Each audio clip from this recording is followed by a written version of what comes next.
So just press through this pool mode button until you get to manually off, then press the maintenance button. This will take you through a number of features, but I want you to press next until you get to install, then press the middle button.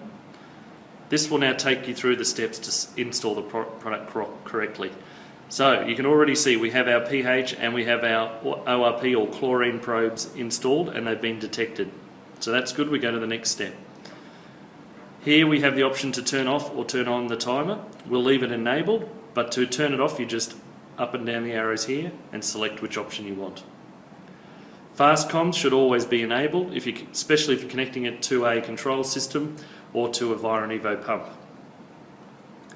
The next step's important if you're using a Viron Evo pump. You must make sure that the 3-speed pump is enabled and accept.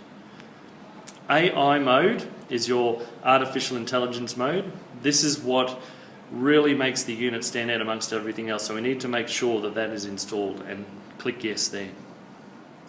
It will ask you then what size pump. We have a 320, so 1 horsepower. If you have a 600, you would select 2 horsepower. Very important you set the pool water to as accurately as you can. At the moment it's factory default to 60,000. We have a 50,000 litre pool, so you just reduce this down, then click accept. Spa volume, if you have a spa, put the water volume in. If not, just skip through that by pressing accept. Continue setup here, we'll say no and exit out of there.